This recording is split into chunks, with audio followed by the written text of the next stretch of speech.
संसार का संबंध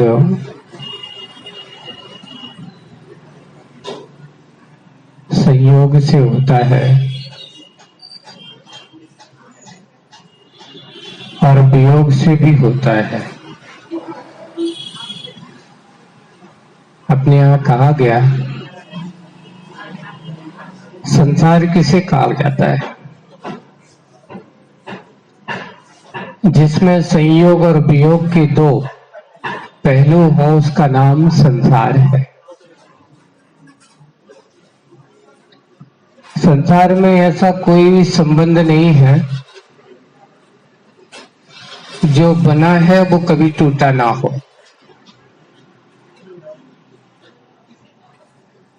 जितने भी संबंध हैं, जितने भी संबंध बने हुए हैं, आज वो संबंध बने हैं तो कल वो संबंध टूटेगा जरूर। बताओ ऐसा कौन सा रिश्ता है जो कभी ये टूटा ना हो? संसार के रिश्ते की बात कर रहा हूं मैं, आत्मा का रिश्ता नहीं बना रहा हूं। संसार में ऐसा कोई रिश्ता नहीं है, यानी आज वो रिश्ता बना है तो कल वो टूटा जरूर है, कभी ना कभी उसका अभाव हुआ जरूर है। क्यों? क्योंकि जिससे रिश्ता बनता है वो शरीर, वो आयु कर्म, वो भाव तुम्हारे साथ नहीं रहता। जब साथ नहीं रहता तो रिश्ता अपने आप, लोग कहते हैं कि हमने रिश्ता तोड़ दिया। रिश्ता तोड़ा नहीं है, रिश्ता टूट गया। कल ऐसे ही एक प्रसंग पढ़ रहा था और चिंतन यही चला। प्रातःकाल वो विषय दिमाग में घूम रहा था कि संसार की विचित्रता, अगर ये संसार में काश अगर ये रिश्ते नाते ना होते तो इस मनुष्य को मोक्ष जाने में बाधाएं नहीं होती। लेकिन संसार इसके बिना चल ही नहीं सकता, ये भी ध्यान रखना। व्यवहार की व्यवस्था, ये सांसारिक पारिवारिक व्यवस्थाएं जितनी भी हैं, बिना रिश्तों से, विश्वास से, आपसी भाईचारों के बिना हो ही नहीं सकता। इसलिए कहा गया कि जब तक इस संसार में आप हो, हमें अपने आप को थोड़े से रिश्तों का, मान मर्यादाओं को बना करके चलना चाहिए। हमें अपने रिश्तों को प्रेम और एक दूसरे के प्रति सौजन्यता के भाव लेकर के बना करके चलना चाहिए। जहां ये कमी हो जाती है, अगर किसी के बारे में हम थोड़ा सा भी कटु बोल देते हैं, थोड़ा सा कर्कश बोल देते हैं, चाहे वो पति पत्नी क्यों ना हो, पिता पुत्र क्यों ना हो, बेटा और बेटी क्यों ना हो, जैसे ही कुछ कर्कश बोला जाता है, कठोर बोला जाता है, कटु बोला जाता है, तो वो भी सोचने लगते कि धिक्कार है ऐसे रिश्ते में। इन्होंने मेरे ऊपर, मेरे लिए ऐसा आरोप लगा दिया, मुझे ऐसा कह दिया। वह उनको बुरा कहने लगता है, यानी उसके रिश्तों में खटास आ जाती है। वो सोचता है कि ऐसा रिश्ता बना नहीं, क्यों मेरे पिता बनाया, क्यों मेरे पति बने, क्यों मैं उनकी पत्नी बनी, ऐसे तो नहीं बनता तो ही ठीक थे, ऐसा सोचता है। पर कभी धोखा है तुमने? सामायिक पाठ में आचार्य अमित गति महाराज कहते हैं, संयोग तो दुख मनेक भेदम, ये शब्द दिया है। संयोग जहां जहां भी है वो अनेक प्रकार के दुखों का कारण है। वियोग है वो भी दुखों का कारण है, संयोग भी है तो वो भी दुखों का कारण है। और ऐसे कारणों से भरा हुआ इसी का नाम संसार है, जहां सुख और दुख, संयोग और वियोग हर क्षण दिखाई देते हो, मिलते हो। उसी का नाम संसार है। संसार की परिस्थितियां अनेक हैं। किसी ने पूछा कि ये बताओ, जब कोई व्यक्ति उसको अपना दिखाई देता है, या ये कहो अपना वाला कोई दिखता है, उसके अंदर आनंद से भरा हुआ मन होता है, खुश हो जाता है। जिन्हें वो बहुत चाहता है और उसका अगर संयोग वियोग हो जाता है तो वो रोने धोने लगता है।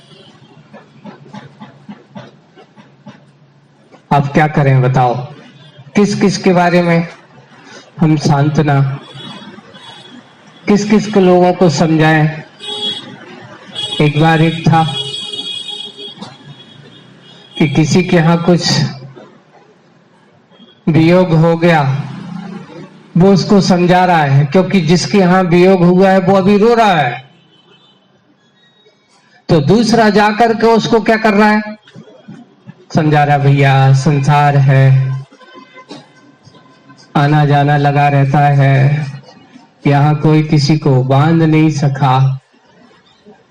कुछ समय बाद पता चला कि जो समझा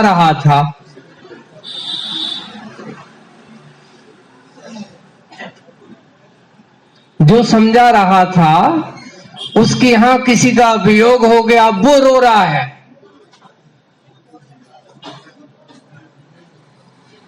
तो जिसके यहां वो समझाने गया तब वो सोच रहा था कि ये तो उस दिन मेरे लिए बड़े अच्छे से समझा रहे थे,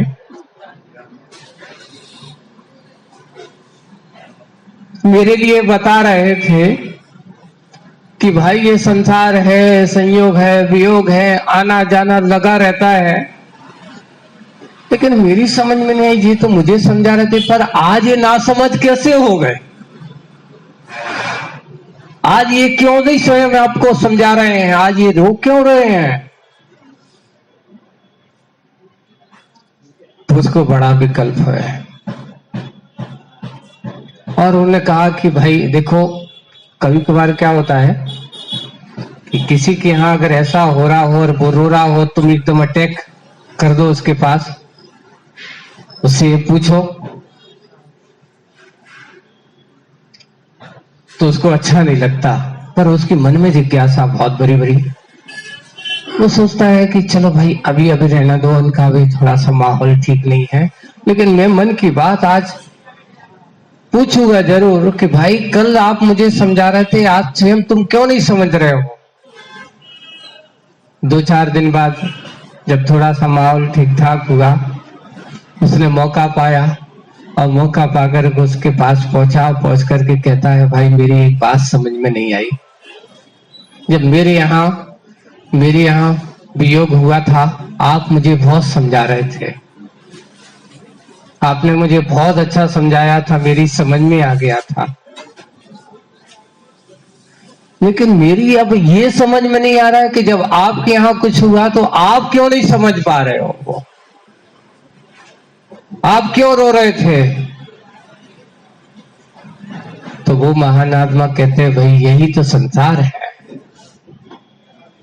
कि दूसरों को समझाना तो बहुत आसान है, पर समझना सबसे बड़ा कठिन काम है। मोह का ये विचित्रता यही होती है, विसंगतियां यही होती हैं कि जब जब भी दूसरों के ऊपर संकट आते हैं तो लोग समझाने पहुंच जाते हैं, जब स्वयं के ऊपर संकट आते हैं तो समझने की जरूरत जहां होती हम वहां ना समझ करके उस संकट में हम रोना धोना चालू कर देते हैं। इस संसार की विचित्रता को आज से नहीं, आज की नहीं है, अनादिकालीन ऐसी परंपराएं हैं। ये जीवात्मा ने एक नहीं, कब से कितनी बार न जाने ऐसे जन्म और मरण के वियोग और संयोग में हर्ष और आनंद और खोद खिन्नता मनाई है। पता नहीं कितनी बार तुमने ऐसा दुखों का सामना किया होगा। अरे आज अपन सोचते कि हम सबसे ज्यादा दुखी हैं। अरे दुख जाकर के देखना हो तो जाकर नारकियों से पूछो कि तुम कितने दुखी हो। हम अपना दुख बहुत बड़ा दुख बना लेते, पर ये दुख उतना बड़ा नहीं है। ये संयोग के क्षण में हम अपना समझते, पर ना जाने यहाँ जाने के बाद कौन क्या होता है, कौन क्या पढ़ता है। अभी उत्तर पुराण खोला तो उसमें संक्षिप्त एक प्रसंग बहुत अच्छा मिला कि देखो एक साथ एक मां से 3 बेटों का जन्म हुआ। एक साथ नहीं है ना, अलग अलग से बड़े, इन 3 भाइयों का जन्म हुआ। तीनों में अनन्य मित्रता है।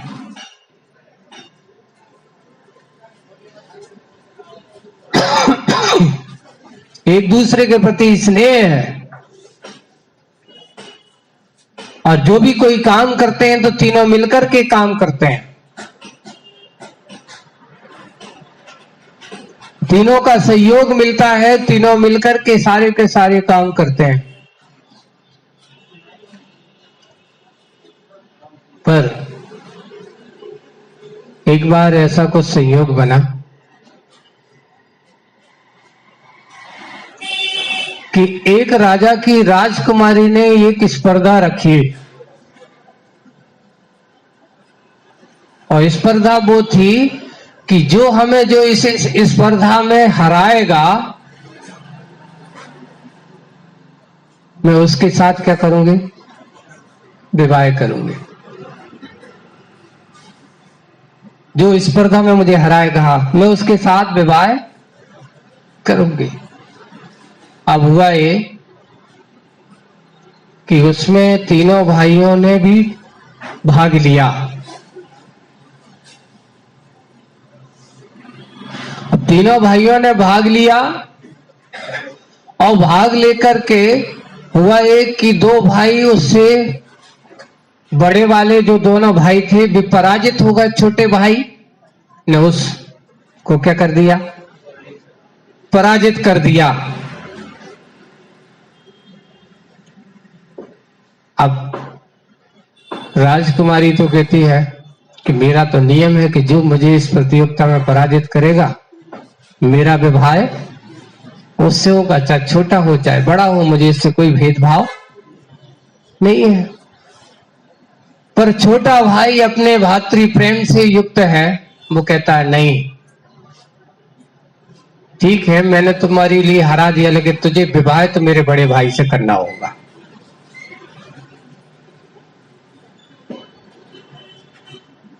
विवाह तुम्हें किससे करना होगा, बड़े भाई से करना, क्योंकि बड़े भाई के रहते हुए मैं छोटा भाई पहले विवाह नहीं कर सकता। ये हमारी परंपरा है, ये हमारी मर्यादा है, बड़े भाई के प्रति सम्मान है। राजकुमारी कहती है कि नहीं, मेरा तो संकल्प था कि मुझे जो इस प्रतियोगिता में हराएगा मेरा विवाह तो उसी से होगा। और हुआ ये कि उसने जाकर के मना कर दिया, और मना करने के कारण से तो राजकुमारी को इतना धक्का लगा कि उसे वैराग्य हो गया, और जाकर के उसने आर्य का दीक्षा ले ली। उसने संसार के प्रति आसक्ति दिखाई कि धिक्कार है, जो ऐसा होने के बाद भी नहीं हो सकता है, ऐसे संसार में रहने से कोई मतलब नहीं है। उसे वैराग्य हो गया, और वैराग्य हो जाने के कारण से वह वहां से जाकर के वो तो चली गई, लेकिन इधर उन दोनों भाइयों को कि मन में भी ऐसे भाव जागे कि देखो मेरे कारण से एक जीव इस संसार से विरक्त होकर के चला, उन्हें भी वैराग्य हो गया। और ये हुआ कि संयोग देखिए कहां कौन सा काम हो रहा था। तीनों भाइयों के मन में ये भाव हुआ कि मेरे कारण से उनके मन में पीड़ा हुई कि मेरे कारण से उसने ऐसा किया, और तीनों के मन में भी वैराग्य हुआ और तीनों भाइयों ने भी मुनि दीक्षा ले ली। तीनों भाई मुनि बन गए। सोचो संसार के ऐसे ऐसे संयोग भी बनते हैं, पर कभी कभार ऐसा संयोग भी बिरला होता है कि जो वैराग्य का कारण बनता है। कभी आपको आज के इस परिस्थिति में आप लोग पढ़ते हो तो तुम लोगों को आश्चर्य लगता है ऐसा हो सकता है? नहीं। आज के आदमी को ये कथानक अगर आपको पढ़ाया जाए, ये आप पढ़ो, तो आपको ये लगेगा कि कहीं ऐसा होता है, होना वहां नहीं हुआ तो दूसरी जगह हो जाएगा।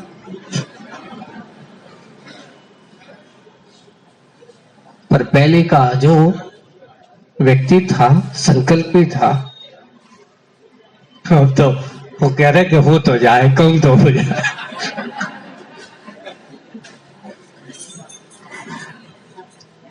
यही कहलाता है कि राग की परिणति में देखता है तो वो परिणाम नहीं देखता, लेकिन वस्तु स्थिति पहले हमारे लोगों के मन में, इसलिए ये जो संयम का मार्ग है बनिया वृत्ति लोभ कसाय के साथ चलने वालों का मार्ग नहीं है।